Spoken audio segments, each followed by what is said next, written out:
విశాఖ నుంచి LG polymers ను తరలించాలని ప్రభుత్వానికి సూచించింది high power committee.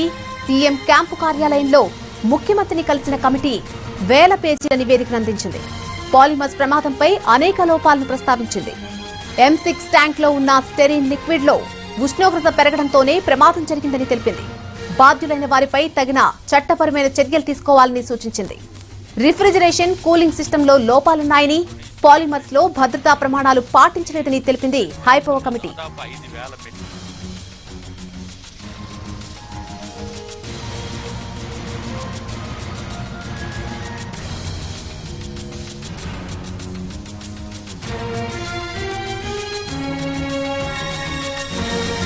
Presented the High Power Committee report on LG Polymers to the Honorable Chief Minister Andhra Pradesh, Shri Y.S. Jagan Mohan Reddy.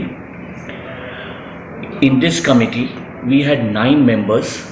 I was chairing the committee. I am Special Chief Secretary, Government of Andhra Pradesh in Environment and Forest. The other members are Shri Karikal Valvad, Special Chief Secretary to Government, Industries and Commerce Department. Shri Vinay Chand, Collector Visakhapatnam. Shri Meena, Commissioner of Police Visakhapatnam. Shri Vivek Yadav, Member Secretary AP Pollution Control Board. We had 4 nominees from the Government of India.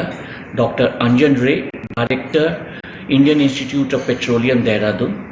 Dr. Elangovan, DG, Director General of Factories, Advice Service Labour Institute, Mumbai, Ministry of Labour and Employment.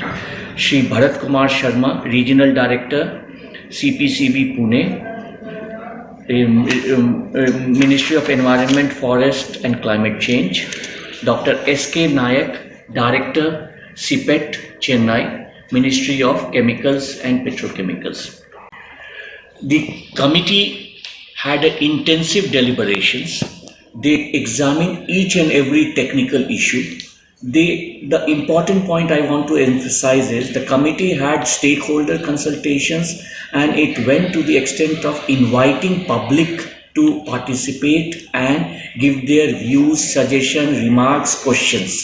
We have received 1,250 questions from the public, about 250 emails and about 180 phone calls and messages. We have made effort to answer each and every point raised in these communications that we have received. We had also engaged 3 technical experts from the city of Visakhapatnam. Professor V.S.R.K. Prasad, Director, Indian Institute of Petroleum and Energy, Visakhapatnam. Professor K.V. Rao, retired Andhra University Professor, Visakhapatnam, and Professor S. Bala Prasad, Department of Civil Engineering, Andhra University, for assisting us with the technical studies and estimations in the local area.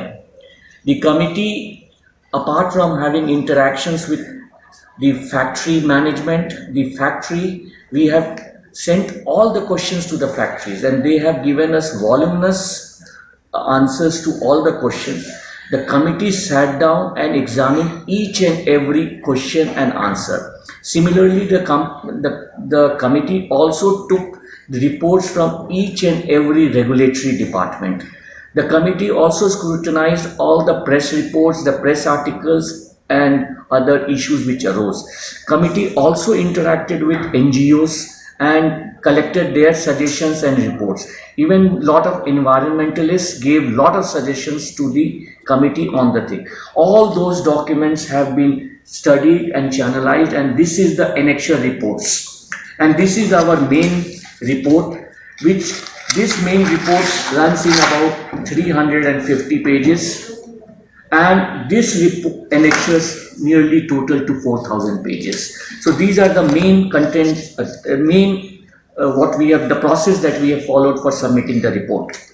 Coming to the accident, the committee has concluded that what is known commonly as the Vizag gas leak is essentially an uncontrolled styrene vapor release from the M6 tank at LG Polymers, and it qualifies as a major accident under the MSHIC rules 1989. It had caused death of 12 persons and nearly 585 people were hospitalized. The main reason why the accident took place, the committee went into it, did an in-depth root cause analysis. Without getting into the technical details, I just want to submit that the temperature in the tank M6 rose substantially. And this rise in temperatures caused the styrene liquid to eventually vaporize and increase in pressure because it was a tank with small vents, and once the pressure became very high, it released uncontrollably from the styrene tank. So in simple language, this is the thing. But why did the temperature increase? Why did the polymerization take place? What could have been done to prevent it? All these issues have been discussed in detail in the committee report. Without taking your time on those detailed issues, I just want to mention that this was the main issue. The root cause of the accident, what happened, why did the accident take place? We have summarized it, and I just want to read out from our committee report that the committee is of the view that root causes of the accident in the styrene storage tank M6 can be attributed to the poor design of tank, inadequate refrigeration and cooling system, absence of circulation and mixing systems, inadequate measurement parameters, poor safety protocol, poor safety awareness, inadequate risk assessment and response, poor process safety management systems, slackness of management, insufficient knowledge among staff, insufficient knowledge of the chemical properties of styrene, especially during storage under ideal conditions. And there was a total breakdown of the emergency response procedures. I want to highlight on two important points which has happened in this process. In December 2019, there was a change carried out in the piping of the M6 styrene tank, which totally disrupted the circulation and mixing system of the tank.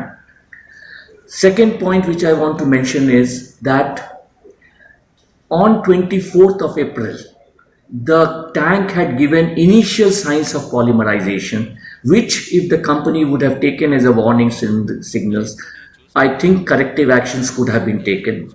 The third point also I want to mention is that the protocols, the safety protocols, the measurement protocols followed in the lockdown period were exactly similar to when the company was in operation. There were no special steps taken in the lockdown period.